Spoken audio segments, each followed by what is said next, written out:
Tawa ka na lang siya, pa-dribble ng bola, hanap ka na ng ibang paraan. Kunyari, magpipiling-piling, marunong tayong boxing. Piling lang naman. Ang importante kasi doon, na igalaw mo yung katawan mo eh. Ano na yun? Ano na yun? Hayaan mo na yung forma. Hindi naman to pang pro or pang amateur eh. Pang papawis lang naman to. Eh, ano klaseng boxing yun? Basta. Yun yan, nag-importante doon na igalaw yung katawan.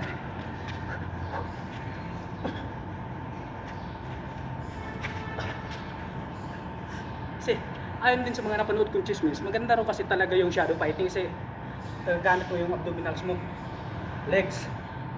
Ay, pag bigla ako nagpa-expert sa ganito, yun na nga, magagamit mo yung abdominals mo saka legs. Oh. Yun naman yun. Basta yun yung chismis. Pag duda kayo, google nyo. Balik na naman sa google eh. Yun talaga yung panglaban doon. Nandun yung lahat ng ebidensya sa google eh.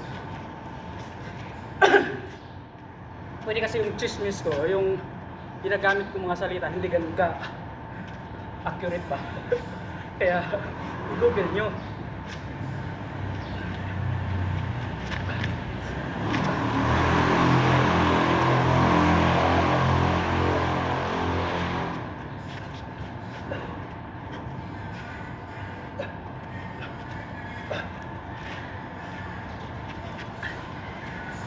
Kailangan ko nang gagawin itong ito para ma-workout yung abs ko.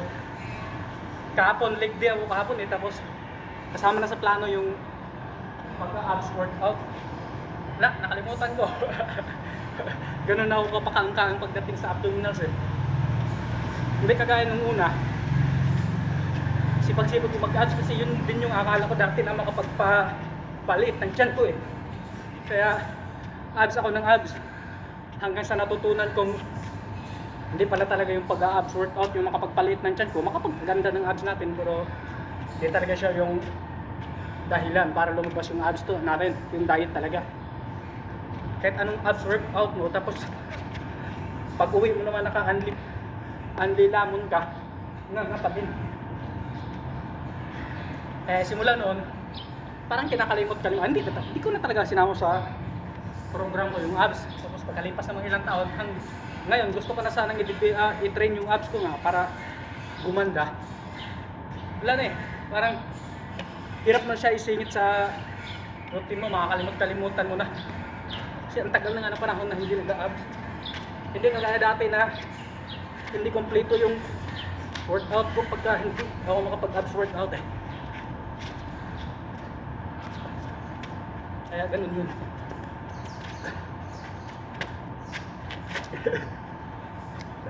Okay. Feel na feel ko dun part na yun ah. Akala mo marunong.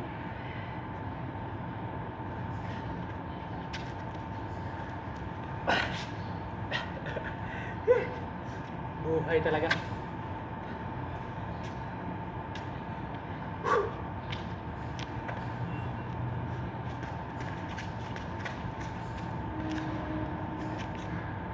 Siguro din pagka tawag nito, pagka nag-training talaga maaga ng boxing, maano kahit tuwad di ganong malakas ako sumuntok, pero yung footwork ko, alam mo, maganda yung footwork ko eh.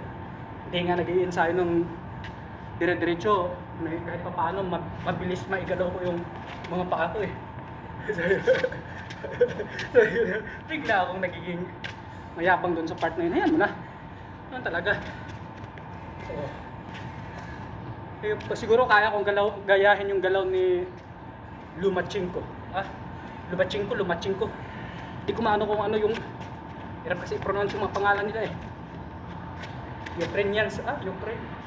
Tama, Ukrainians.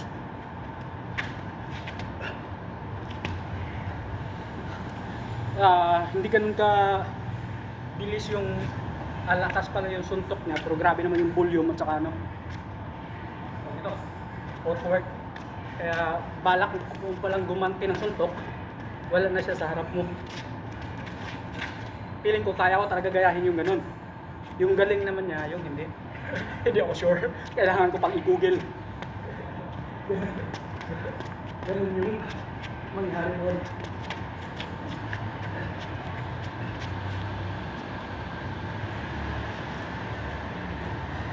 Pero natin kasi mahirap pagka wala talaga magtuturo sa'yo ng professional, hindi mo madaling mai-execute yung gusto mong gawin o paano yung tamang technique sa pagbitaw ng sumpapayat naman sa anong bagay.